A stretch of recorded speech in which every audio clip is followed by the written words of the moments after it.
ప్రియమైన దేవుని పిల్లలారా, ఈ ప్రత్యేకమైన ఈ వేడుకకు, ఈ కార్యక్రమానికి చేరి వచ్చిన బంధువులకు ముఖ్యంగా ప్రభువైన యేసుక్రీస్తు నామమున శుభములు తెలియజేస్తూ ఉన్నాను. ప్రియులారా, వివాహమైన తర్వాత దంపతులు ఎదురు చూసేది దేవుడిచ్చే గర్భఫలం కొరకు. తల్లిదండ్రులంగా వయసు వచ్చినటువంటి పిల్లల విషయంలో ఈ పిల్లలకు పెళ్ళి ఎప్పుడవుతుందా అని, ఎప్పుడు చేయాలా అని వయసులో ఉన్న పిల్లల తల్లిదండ్రులుగా మనం ఆలోచించి వారికి వివాహం చేసిన తర్వాత వివాహమైన నాటి నుంచి భార్యాభర్తలు దంపతులు వారిద్దరూ ఎదురు చూస్తుంటారు. వారిరువురు ఎదురు చూసేది దేవుడు వారికి ఇవ్వబోయేటువంటి గర్భఫలం కొరకు. గర్భఫలం అనేది దేవుడిచ్చేటువంటి విలువైన ఉన్నతమైనటువంటి బహుమానం. ఆ బహుమానం అనేది దేవుడు మాత్రమే ఇవ్వగలిగింది. ప్రపంచంలో ఎవరూ ఇవ్వలేనిది, వెల కట్టలేనిది, వెల పెట్టలేనిది, విలువైన దేవుడిచ్చే పిల్లలు అనేటువంటి బహుమానం. ఈ సమయంలో దేవుడిచ్చినటువంటి పిల్లల విషయంలో దేవుడు ఏం చెప్పాడు అన్న విషయాన్ని ముఖ్యంగా మీకు చెప్పాలి అనేది ఈ కార్యక్రమము యొక్క ముఖ్య ఉద్దేశం. ఎందుకంటే ఈరోజు పిల్లలు బాల్య దశలోనే చెడిపోవటం మనం చూస్తున్నాం. బాల్య దశలో చెడిపోతున్నటువంటి వారి బాల్యం యవ్వన దశకు వచ్చేటప్పటికి మరి ఎక్కువగా చెడిపోయి పాడైపోవటం ఈ సమాజంలో మన కళ్ళతో మనం చూస్తున్నది. అందుకే వయసు వచ్చినటువంటి పిల్లలున్న ఏ తల్లి తండ్రి ఒక విధంగా నెమ్మదిగా ఉండేటువంటి రోజులు కావివి. ప్రశాంతంగా తిని పడుకున్న నిద్ర పట్టని పరిస్థితి యవ్వనంలో ఉన్న పిల్లల విషయంలో. కారణం ఏంటంటే ఎటువైపు నుంచి ఏ వార్త పిల్లల విషయంలో వినవలసి వస్తుందోనని. పాఠశాల నుంచి ఫోన్ చేస్తే భయం, వాడు వెళ్ళే పాఠశాల నుంచి. కళాశాల నుంచి ఫోన్ చేసినా భయం. ఎవరైనా స్నేహితులు వచ్చి మీ అబ్బాయి గురించి మీకేమైనా తెలుసా అన్నప్పుడు ఏం జరిగిందో, వీడు ఏం చెబుతాడో అనేటువంటి ఒక ఆందోళన యవ్వనంలో ఉన్న పిల్లలు కలిగినటువంటి ప్రతి తల్లికి తండ్రికి ఉండే సహజమైన భయం అది. కారణం ఏంటంటే బాల్యం గాడి తప్పింది. బాల్యంలోనే వాడు తప్పటడుగులు వేస్తున్నాడు. అందుకే బాల్యం అనేది చాలా ప్రాముఖ్యమైనది కనుకనే, అక్కడే తప్పటడుగులు పడతాయి కనుకనే బాల్యములోనే వాడికి దేవుణ్ణి జ్ఞాపకం చేయాలి అని బైబిల్లో ఒక అద్భుతమైన మాట జ్ఞాని అయిన సొలొమోను గారి నోట మనం చూస్తుంటాం. ప్రసంగి గ్రంథం 12వ అధ్యాయంలో, ప్రసంగి గ్రంథం 12వ అధ్యాయము 2వ వచనంలో, నీ బాల్య దినముల యందే నీ సృష్టికర్తను స్మరణకు తెచ్చుకొనుము అన్నాడు. బాల్య దినాలలో, యవనంలో కాదు, యవనాన్ని గురించి మాట్లాడటం లేదు ఇక్కడ, బాల్య దినాల గురించే మాట్లాడుతున్నాడు. బాల్య దినాల గురించే ఎందుకు ఇంత స్పెసిఫిక్గా, ఇంత పర్టిక్యులర్గా, ఇంత ఖచ్చితంగా మాట్లాడుతున్నాడు అంటే, అక్కడ మార్గం తప్పితే యవనంలో ఇంకా చెడిపోయేటువంటి అవకాశం, ప్రమాదం ఉంది కనుక. అందుకే బాల్యములోనే దేవుని గురించిన జ్ఞాపకాలు, దేవుని గురించినటువంటి ఆలోచన, దేవుని గురించినటువంటి భయం, భక్తి బాల్య దినాలలోనే పిల్లల్లో ఉండాలి, పిల్లలలో కలిగించాలి. అందులో మరి ముఖ్యంగా ఈ రోజుల్లో మరీ అవసరం. సహజంగా బైబిల్ మనం చదువుతున్నప్పుడు పిల్లలను దేవుడు కొన్ని ఏమంటారు కొన్ని వస్తువులతో, అలానే కళ్ళ ముందు ప్రకృతిలో కనబడుతున్న మరి కొన్నింటితో దేవుడు పోల్చి మాట్లాడిన సందర్భాలు కనబడుతుంటాయి బైబిల్‌లో. మరలా చెప్తున్నాను, బైబిల్‌లో దేవుడిచ్చినటువంటి పాత్రలు, భార్య ఒక పాత్ర, భర్త అనేది ఒక పాత్ర, అలానే తల్లిదండ్రులు, పిల్లలు, ఇవన్నీ కూడా మనం పోషించేటువంటి పాత్రలు. ఈ పాత్రలను దేవుడు ఆయా సందర్భాలలో కొన్నింటితో పోల్చి మాట్లాడటం అనేది మన బైబిల్లో చదువుకుంటాం. అంతెందుకు, మనమే మన పిల్లలను కొన్నింటితో పోల్చి పిలవటం, మాట్లాడటం మనమే చేస్తుంటాం. ఉదాహరణకు, చిన్న పిల్లలను మనం ఎత్తుకున్నప్పుడు మన పిల్లలను, వాళ్ళను మనం ముద్దుగా పిలుస్తూ, మనిషి బంగారం అంటే చాలా విలువైనదిగా భావిస్తాడు కనుక మన పిల్లలకు పేరున్నా నా బంగారమే అంటాం, నా బంగారము అంటాం. ఎందుకు పిల్లలను బంగారం అని పిలుస్తున్నారు? బంగారు కొండ అని పిలుస్తున్నారు, వజ్రాల మూట అని పిలుస్తున్నారు, రత్నాల కొండ. ఎందుకు ఈ పదాలు మనం పిలుస్తున్నాం అంటే, బంగారము అన్నా, రత్నము అన్నా, వజ్రాలు అన్నా అవి చాలా విలువైనవి. ఇవి ఎంత విలువైనవని మనిషి ఎంచుతున్నాడో, దేవుడిచ్చినటువంటి బిడ్డలు కూడా అంత విలువైన వారు అన్నది మన ఆలోచన. అంటే మన పిల్లలను మనం ఎలా అయితే మన కళ్ళ ముందు విలువైనటువంటి వాటితో పోల్చి మాట్లాడుకోవటం మనకి ఎలా అలవాటో, మనకి ఇది దేవుడి నుంచి అలవాటైంది. దేవుడు కూడా బైబిల్లో పిల్లలను అలానే పోల్చి మాట్లాడాడు. అయితే మనలాగా బంగారమనో, వెండి కొండనో, లేకపోతే వజ్రాల మూటనో దేవుడు చెప్పలేదు. కానీ దేవుడు దేనితో పోల్చాడు, దేవుడు ఎలా మాట్లాడాడు పిల్లల గురించి అనే విషయాన్ని మనం బైబిల్లో చూస్తే, 127వ కీర్తన మనందరికీ బాగా తెలిసిన మాట. 127వ కీర్తన 3వ వచనం 4వ వచనాన్ని చదువుతున్నప్పుడు, గర్భఫలము దేవుడిచ్చి బహుమానం, కుమారులు దేవుడు అనుగ్రహించు స్వాస్థ్యము, యవన కాలమందు పుట్టిన కుమారులు బలవంతుని చేతిలోని బాణముల వంటి వారు అన్నాడు. చూడండి, యవన కాలమందు పుట్టిన కుమారులు బలవంతుని చేతిలోని బాణముల వంటి వారు. అంటే ఇక్కడ దేవుడు కూడా పిల్లలను దేనితోనో పోల్చి మాట్లాడుతున్నాడు. దేనితో పోల్చాడు దేవుడు?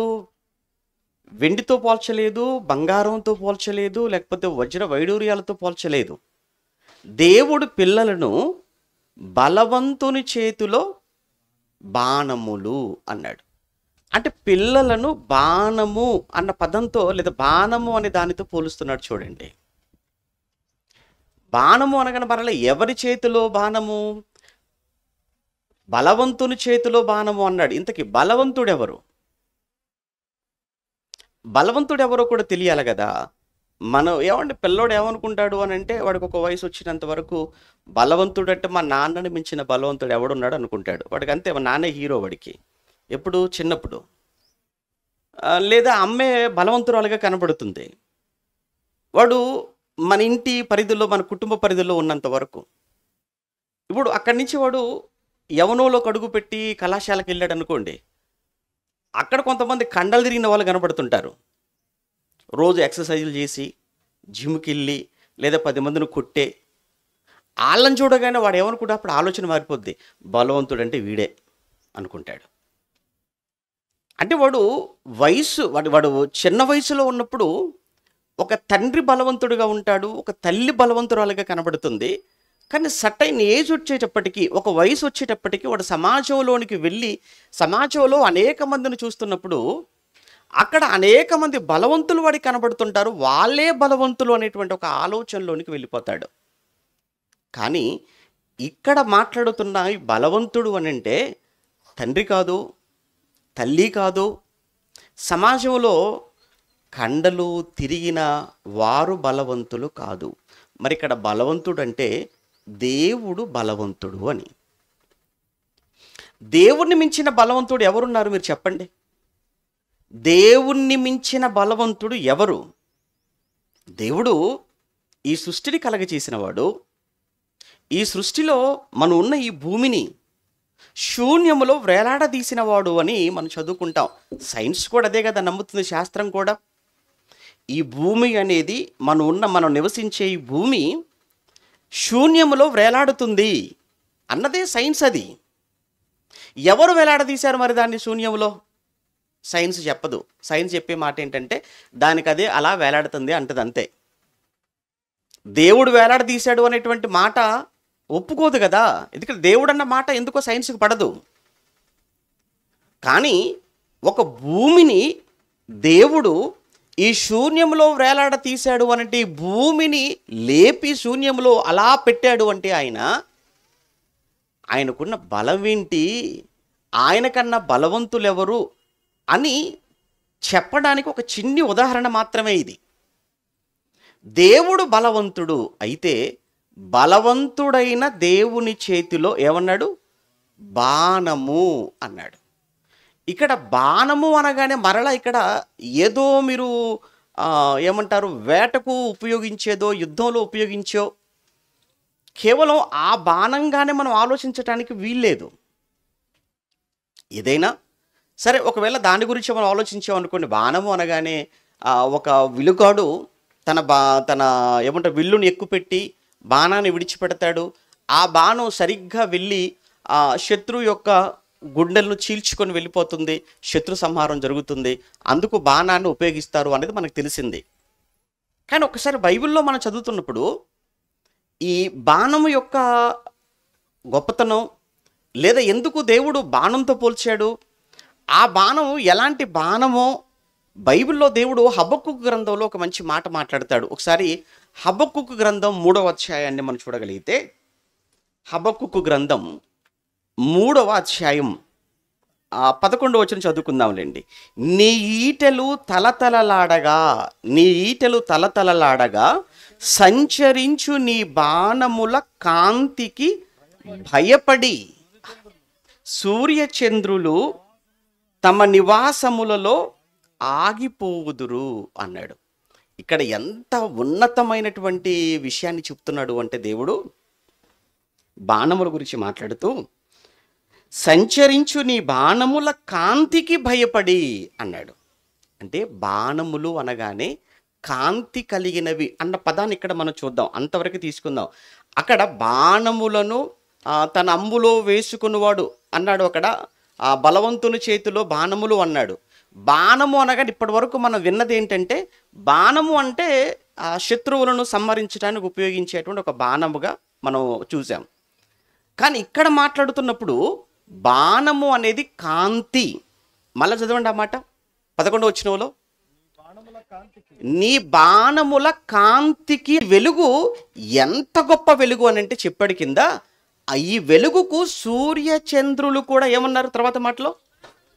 తమ నివాసములో ఆగిపోవుదురు అన్నాడు. అనంటే ఇటు సూర్యచంద్రులను మించిన వెలుగు దేనికుందట? ఈ బాణాలకుందా? అంటే ఇప్పుడు బలవంతుని చేతిలో బాణములు అనగానే బలవంతుడు దేవుడైతే, దేవుని చేతిలో బాణములే దేవుడిచ్చిన బహుమానములు. ఈ బహుమానములైన ఈ బాణములకు ఉన్నటువంటి గొప్పతనం ఏంటంటే, ఎలాంటి వాళ్ళంటే ఈ బాణములు చాలా కాంతి కలిగిన వారు. ఎంత కాంతి అంటే సూర్యచంద్రుల కంటే కూడా వాళ్ళు ఆగిపోవాలట. ఏమంటే సూర్యుడు అనగానే మనకు తెలియంది ఏమి కాదు. సూర్యుడు అంటే సూర్యుడు నుంచి మనకు వెలుగు వస్తుంది. సూర్యుడు నుంచి వెలుగు వస్తుందంటే ఎలా వస్తుంది వెలుగు? సూర్యుడి నుంచి వచ్చే వెలుగు ఎలా వస్తుంది? సూర్యుడి నుంచి సూర్యుడు మండుతున్నటువంటి ఒక గోళం, సూర్యుడు బగబగా మండిపోతున్న ఒక గోళం. ఇప్పుడు మనకి ఎండలు చూస్తుంటే నిన్నటి దినాన్న మన దేశంలో ఎంతకు చేరాయి ఉష్ణోగ్రతలు అంటే 50 డిగ్రీ సెంటిగ్రేడ్కి చేరిపోయాయట, 50కి వెళ్ళిపోయిందట. మండిపోతుంది భారతదేశం. మన దేశమే కాదు మండిపోతుంది, ప్రపంచ దేశాలన్నీ మండిపోతున్నాయి. సంవత్సరం పెరిగిపోతున్నాయి ఉష్ణోగ్రతలు.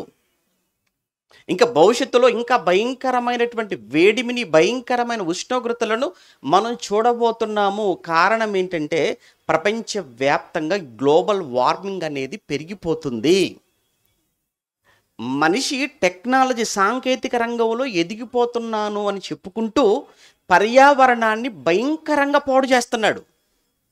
మనిషి పాడు చేయటం వలన సంవత్సరం ఈ ఉష్ణోగ్రతలు, ఈ వేడి అనేది పెరిగిపోతుంది. అది పెరిగిపోతే నాకేంటంటే నిన్నటి దినాన అది పెరిగిపోవటం వల్లనే వడదెబ్బ తగిలి వడదెబ్బకు 100 మందికి పైగా చచ్చారట. ఏంటో దేవుడి దయ వల్ల ఈరోజు కాస్త చల్లగా ఉంది వాతావరణం ఈ కార్యక్రమం కోసం. లేకపోతే ఇప్పుడు కూడా బాగా ఎండ ఎక్కువైపోయి మాత్రం కూర్చోలేక, నిలబడలేక, చెమటలు కారిపోతూ ఉక్కపోతూ ఉంటే మీరు ఏం కూర్చోగలరు చెప్పండి ఇక్కడ కదా. ఎందుకో దేవుడు కనికరించాడు, కూర్చుందాం కాసేపు. లేస్తానంటే ఎలా అవుతుంది? ఆ టైం అయిపోయిందంటే ఎలా అవుతుంది? హడావుడి చేస్తే ఎలా అవుతుంది చెప్పండి? దేవుడు అందుకోసమే కదా చల్లగా ఇది టెంట్ వేసినా టెంట్ కింద ఏం కూర్చుంటావు ఎండ ఎక్కువైపోతే. అక్కడ దేవుడు మేఘాలను అడ్డు పెట్టాడు, కాసేపు నువ్వు లేచావంటే జరిపేస్తాడు, ఎడదెబ్బ తగిలిపోవాలి. ఇంటికి వెళ్ళాం, హాస్పిటల్కి వెళ్ళిపోతావేమో, అది కూడా చూడాలి. అది దేవుడి దెబ్బ. బాణము అంటే ఏమనుకుంటున్నారు చెప్తున్నాడు. అక్కడ ఏమన్నాడు 11వ వచనంలో, మళ్ళీ చదవండి అన్నమాట. 11వ వచనం, 3వ అధ్యాయం 11వ వచనంలో, ఈటెలు తలతలలాడగా సంచరించు నీ బాణముల కాంతికి అన్నాడు. కాంతి, పగటిని ఏలడానికి దేవుడు సూర్యుని పెట్టాడు, రాత్రిని ఏలటానికి దేవుడు చంద్రుని పెట్టాడు. అంటే ఈ పగటిని ఏలే సూర్యుడు కాంతినిస్తున్నాడు. సూర్యుడు కాంతినిస్తున్నాడు, వెలుగునిస్తున్నాడు. అంటే సూర్యుడి నుంచి ఎలా వస్తుంది వెలుగు? సూర్యుడి నుంచి కాంతి ఎలా వస్తుంది అని అంటే సూర్యుడు మండుతున్నాడు గనుక. అంటే మండుతున్నటువంటి సూర్యుని నుంచి కాంతి వస్తున్నది ఎంత నిజమో, బలవంతుని చేతిలో బాణములు అన్నాడు. ఈ బాణము కాంతినిచ్చే బాణంగా ఉండాలి. ఈ కాంతి దేవుడిచ్చినటువంటి బహుమానమైన మన పిల్లల నుంచి వెలుగు రావాలి అంటే వీరు కూడా మండేవారుగా ఉండాలి, మండుతున్నవారుగా ఉండాలి. మండుతున్న దాని నుంచే వెలుగు వస్తుంది, మర్చిపోకూడదు. మండుతున్న దాని నుంచే కాంతి రావాలి. అంటే ఈ బాణము కాంతి అన్నాడు అని అంటే ఈ బాణము కూడా మండిపోవాలి. ఎలా మండాలి? మండటం అన్న మాటకు అర్థం ఏంటి? వాళ్ళ కోరిక, వాళ్ళ ఆశ. అప్పుడప్పుడు చూడండి, వాడు బాగా వేడికిపోతున్నాడండి ఈ మధ్యకాలంలో అంటాడు. దేనికి? వాడు చాలా మండిపోతున్నాడండి. దేనికి మండిపోతున్నాడు అంటే ఏదో అమ్మాయిని ఇష్టపడ్డాడట, ఇష్టపడిన అమ్మాయి కోసం వేడెక్కిపోతున్నాడు, మండిపోతున్నాడట. లేదంటే వాడికి ఏదో ఉద్యోగం అట, ఆ ఉద్యోగం వచ్చేంత వరకు వేడెక్కిపోతాను. ఉద్యోగం కావాలి నాకు, ఉద్యోగం వచ్చేంత వరకు నేను నిద్రపోను, ఉద్యోగం వచ్చేంత వరకు నేను ఏమి తినను. ఎందుకు? నాకు ఉద్యోగం అనేది నా లక్ష్యం, ఉద్యోగం సంపాదించుకోవటం నా లక్ష్యము.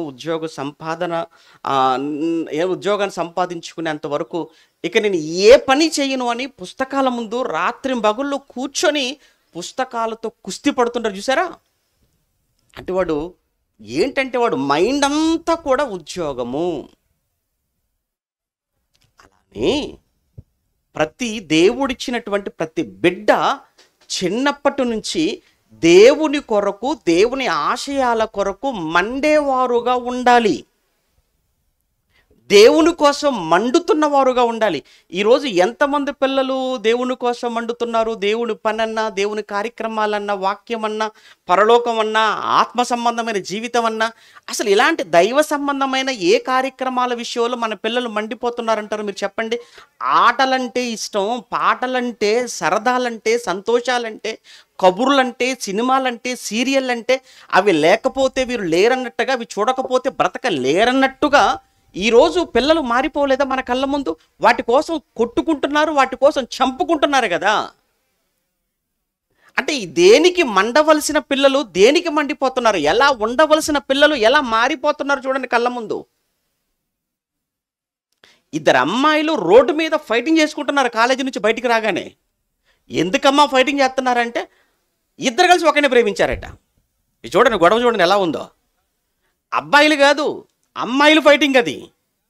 ఈ ఇద్దరు జుట్లు పట్టుకొని కింద పడిపోయి దొర్లుతూ ఉంటే చుట్టూ ఉన్న రెండు వర్గాలకు విడిపోవాలి, వేరు చేస్తున్నాగా నాగట్లేదు. ఫైటింగ్ దేనికోసం కొట్టుకుంటున్నారు ఇంతకు? అమ్మా బాబు ఇందుకోసమైనా కాలేజీకి పంపించారు? ఇందుకొరకైనా మీరు ఏమంటే చదువుల పేరుతో కాలేజీలకు వెళ్ళిపోతుంది. ఇందుకోసమైనా అక్కడ నాన్న రాత్రింపగలు కష్టపడేది. అమ్మ నమ్మి నీ కోసం క్యారేజీ కట్టింది. మీకు అవసరమైన అన్ని కూడా సిద్ధం చేసి పెడుతున్నారు ఇంట్లో. మీరేమో ఏదో వెలగబెడతారు అని మీ మీద ఎన్నో ఆశలు పెట్టుకొని కోరికలతో కళాశాలకు ఫీజుల కోసం రెక్కలు ముక్కలు చేసుకొని రక్తాన్ని చెమటగా మార్చి కాలేజీకి పంపితే వీళ్ళు చూసారా ప్రేమ అనే పేరుతో ఒకరికొకరు జుట్టు పట్టుకొని రోడ్డు మీదకి వచ్చి రౌడీలా కొట్టుకుంటున్నారు.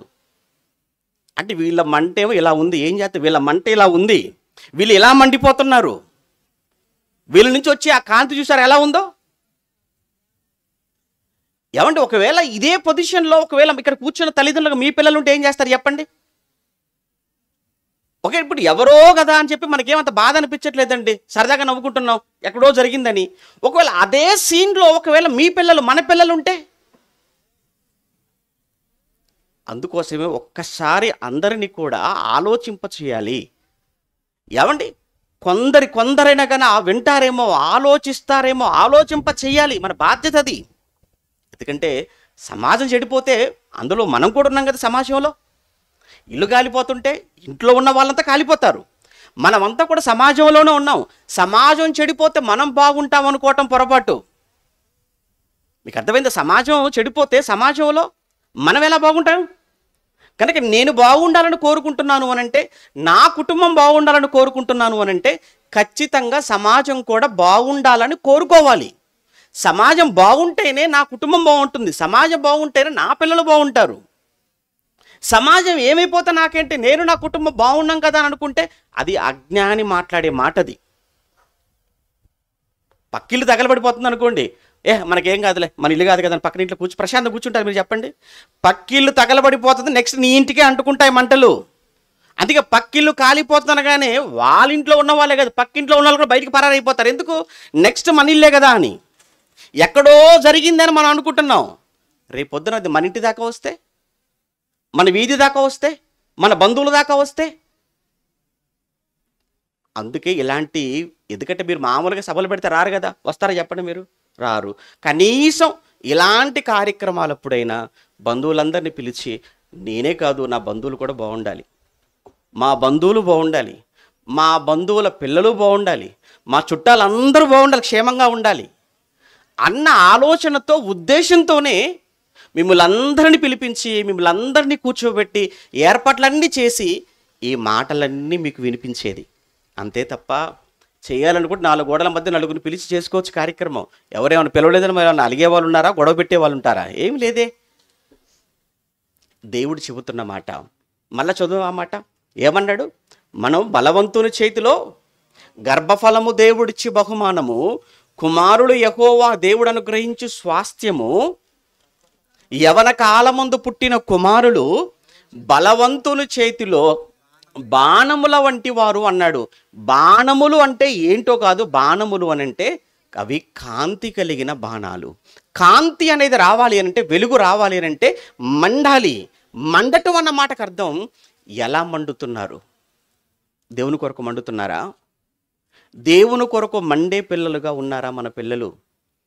ఆదివారం వచ్చిందనంటే ముందుగా లేచి, మమ్మీ లే పద, ఆదివారం అయింది, ఆరాధనకు సమయం అవుతుంది అని ఒక తల్లిగా తండ్రిగా మిమ్ములనే నిద్రలేపి ఆరాధనకు వెళదామని బలవంతం చేసే పిల్లలు ఉన్నటువంటి తల్లిదండ్రులు ఇక్కడ ఎవరైనా ఉంటే చేయొద్దండి. నిజంగా వాళ్ళు దండం పెట్టాలి ఆ పిల్లలకు. సభకు సమయం అయిపోతుంది పద అని పిలిచేటువంటి, మాట్లాడేటువంటి పిల్లలు కలిగిన తల్లిదండ్రులు ఎవరు? తల్లిదండ్రులు ఎవరైనా ఉన్నారా ఇక్కడ? లేరు. వాళ్ళు బ్రతిమిలాడాలి, వాళ్ళకి తాయిలాలు ఇవ్వాలి. వాళ్ళకు ఏంటి, ఏదో ఓటుకు ఏమండి డబ్బులు ఇచ్చినట్లుగా, ఓటుకు నోటు అన్నట్లు మన పిల్లలు చర్చికి రావాలంటే కూడా వాడికి ఏదో ఆశ చూపించాలి. మనం ఏదో ఆశ చూపిస్తే తప్ప వాడు మనతో చర్చికి రాడాడు. వాడు చర్చికి రావాలంటే ఒక డిమాండ్లు పెడతాడు మన ముందు. ఆ డిమాండ్లకు మనం ఓకే చెప్తే తప్ప రాడాడు. ఇది నేటి మన పిల్లల పెంపకం అండి. ఎక్కడుంది చెప్పండి మంట? వాళ్ళు ఎక్కడ వెలుగుతున్నారు? వాళ్ళు వెలగడం లేదు అనంటే అది బాణాల్లా లేవనమాట. ఆరిపోయాయి. అప్పుడప్పుడు అనిపిస్తుంటుందండి నిజంగా ఒక మాట చెప్పాలంటే, మనకంటే కూడా తల్లిదండ్రులైన వారికి నిజంగా పిల్లల మీద ప్రేమ ఉందని అనుకుంటున్నారు గానీ, నిజంగా చెప్తున్నాను, మీ పిల్ల మీద మీకు ప్రేమ ఉందని మీరు అన్నమాట అబద్ధం అది. అదేంటండి అంత మాట అనేశారు? ప్రేమ అనగానే ఏదో బట్టలు ఇవ్వటం అనుకుంటున్నారా? భోజనం పెట్టడమే అనుకుంటున్నారా? అనాథాశ్రమంలో చేర్పిస్తే వాళ్ళు భోజనం పెడతారు, బట్టలిస్తారు. మళ్ళా చెప్తున్నాను, వాళ్ళు ఏ గవర్నమెంట్ హాస్టల్‌లో జాయిన్ చేపిచ్చినా బట్టలు ఇవ్వరా వాళ్ళకు? ఇస్తుంది. వాళ్ళకు భోజనం పెట్టరా? పెడతారు.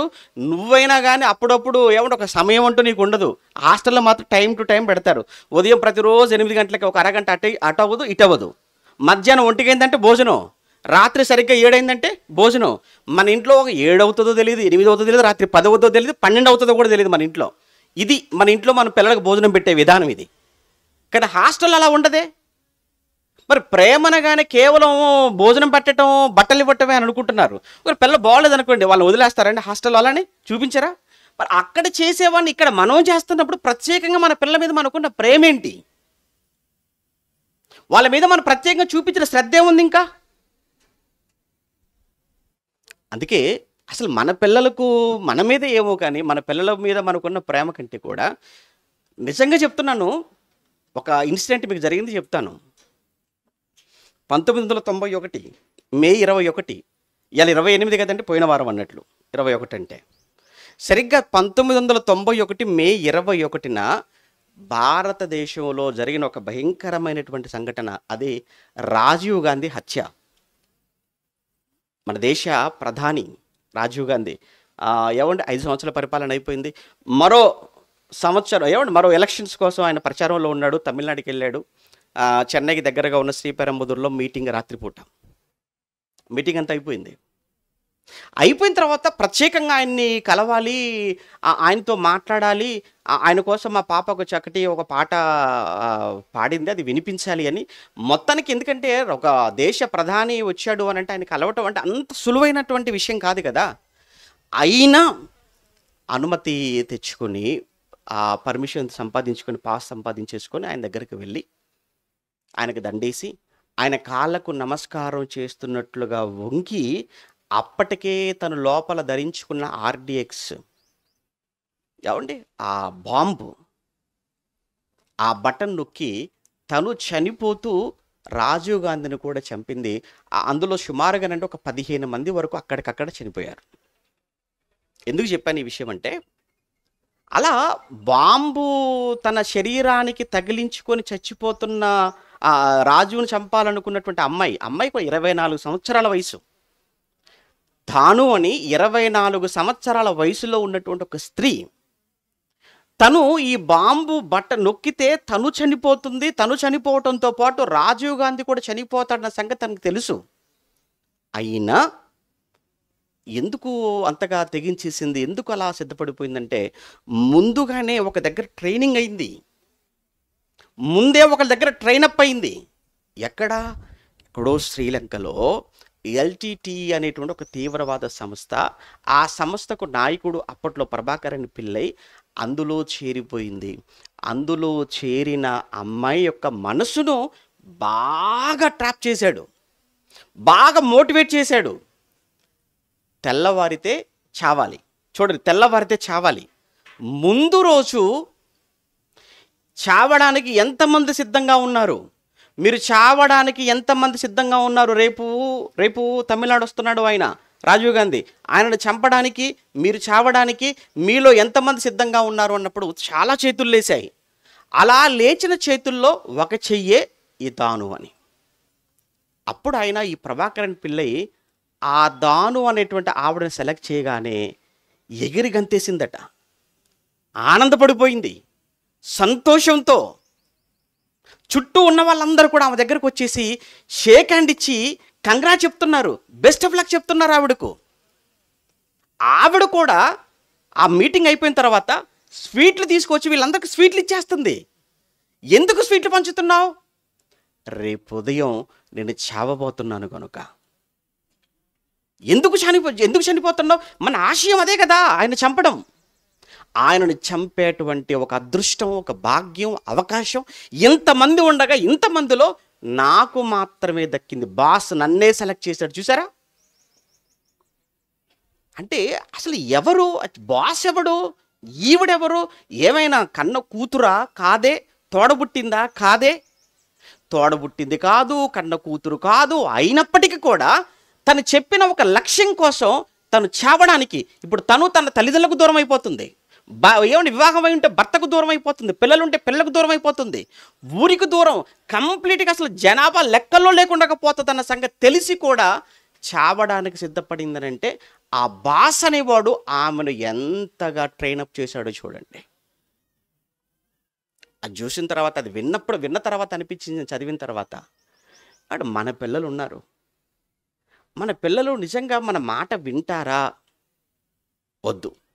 ఏమన్నా ఒక సంవత్సరం అంతా కూడా వద్దండి. ఒక సంవత్సరం అంతా వద్దు, వాళ్ళ జీవితకాలం అంతా వద్దు. మీరు ఒక్కరోజు ట్రై చేయండి. వాడు ఉదయం లేచినప్పటి నుంచి రాత్రి పడుకునేంత వరకు ఒకరోజు 24 గంటలు, 24 గంటల్లో కూడా 12 గంటలు తీసేయండి నిద్ర కోసం. మిగిలింది ఒక 12 గంటలు. ఈ 12 గంటల్లో మీరు చెప్పిన ఏ ఒక్క మాట కాదనకుండా మీరు చెప్పిన ప్రతి మాట విన్న ఒక్క రోజైనా మీ జీవితంలో ఉందే ఒక్కసారి మీరు జ్ఞాపకం చేసుకోండి. అంటే మన పిల్లలే, మన కడుపును పుట్టిన వాళ్ళే, మనం పెంచుతున్న వాళ్ళే. కానీ ఒక 12 గంటలు కూడా పర్ఫెక్ట్గా మనకు లోబడింది లేదు, మన మాట విన్నది లేదు అంటే ఏంటి?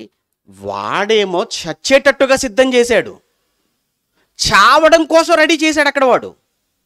మన మాట మన పిల్లలు ఒక రోజు వినలేకపోతున్నారు అని అంటే ఏది మన పెంపకం? ఇప్పుడు చెప్పండి.